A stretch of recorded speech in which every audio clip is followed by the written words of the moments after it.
Olá, meus amigos. É com muito prazer que estou trazendo hoje para vocês as reflexões a respeito da cruz, braço esquerdo, conforme já trabalhamos o anterior, o apostolismo.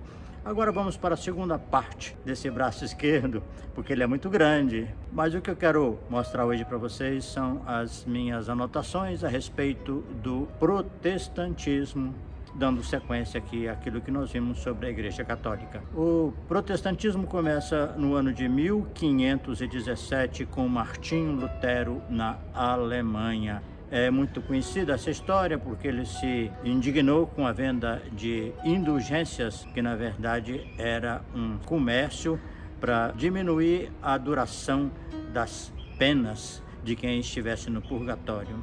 Desse modo, esse problema recebeu da parte de Lutero uma defesa muito bem embasada em 95 argumentos, também chamado de 95 teses, e a partir daí a coisa caminhou para um litígio, como era de se esperar com a Igreja Católica. O que os analistas e historiadores dizem é que Lutero se propôs a reformar a Igreja Católica, e isso já mostra uma característica importante desse pensador, desse teólogo Martinho Lutero, que era a possibilidade de consertar uma instituição que já tinha 1500 anos praticamente. Então, 15 séculos não é pouco tempo, a igreja já tinha se consolidado, era uma autoridade internacional muito bem estabelecida, rica e que influenciava e lidava com o poder temporal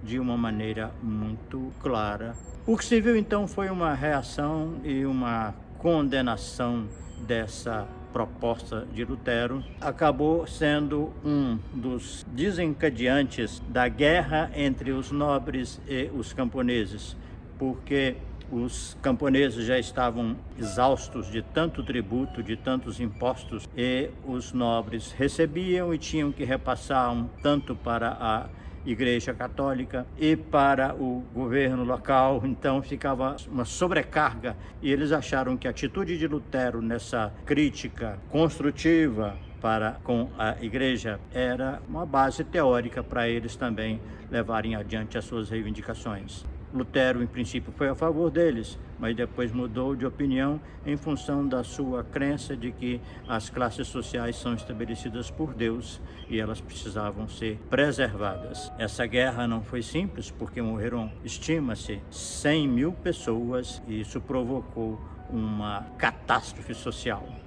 O protestantismo seguiu avante, acabou se consolidando graças à proteção que os nobres ofereceram ao Martinho Lutero, e o movimento foi se espalhando não só na Alemanha, como também se ramificando nos países da Europa. Os principais pilares desse movimento podem ser enfeixados em 3 ou 4. Primeiro, a transferência da autoridade, não mais da igreja, do papa e do clero, para a Bíblia, considerada ponto de convergência desse novo pensamento, porque ela era necessária, ela era suficiente, era correta e era clara. Então, esse é o alicerce dessa nova religião. Também temos como ponto fundamental que a salvação é dada graciosamente por Deus para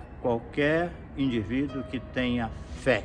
Não é mais uma dádiva do clero estabelecido pela igreja, pode ser alcançado, mas fica bem definido que Jesus Cristo é o único intermediário entre Deus e os homens. E ainda como ponto básico, que qualquer crente pode alcançar a salvação desde que ele faça essa comunhão com Deus. Ele não depende mais de ninguém, de nenhum sacerdote, de nenhuma outra criatura para ter acesso a Deus e com isso alcançar a sua própria salvação. menos importante um pouco, mas que reflete a libertação que o protestantismo estava fazendo de alguns princípios, ou pelo menos de alguns recursos que a Igreja Católica usava para conduzir a população, é a anulação do batismo infantil, argumentando-se que a criança não tinha livre-arbítrio para fazer essa escolha. Ele foi abolido. Eu quero destacar ainda que Martinho Lutero deu um valor especial à carta de Paulo aos Romanos como sendo um dos instrumentos para balizar algumas decisões e fundamentar o seu projeto. Isso confirma a tese de que o protestantismo também, apesar dessas mudanças importantes que eu acabei de descrever, está assentado no apostolismo. Temos atualmente uma série de ramos em que esse processo foi originando ao longo do tempo. E eu quero mencionar alguns deles: o adventista, anglicano, batista, calvinista reformado, luterano, metodista, pentecostal, anabatista e o movimento de santidade. É interessante constatar que esses ramos não têm uma vinculação comum entre eles, no sentido de organização. Não tem uma igreja como a romana que centraliza tudo. Eles não têm. Eles estão razoavelmente soltos, sendo que alguns ramos se organizam um pouco mais, porém outros, as igrejas seguem um mesmo método, a mesma filosofia, entretanto, eles não têm vínculos, não têm uma atividade em comum, eles não têm uma coordenação central.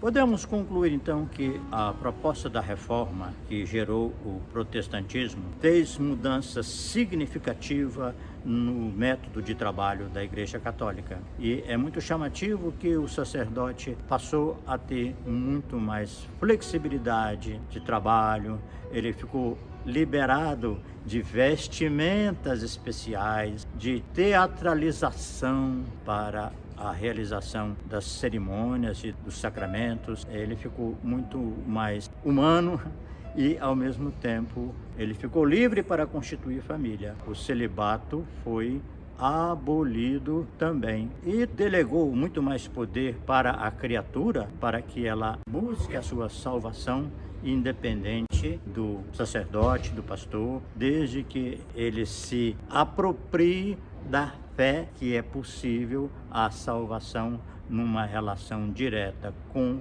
Deus e intermediada por Jesus Cristo.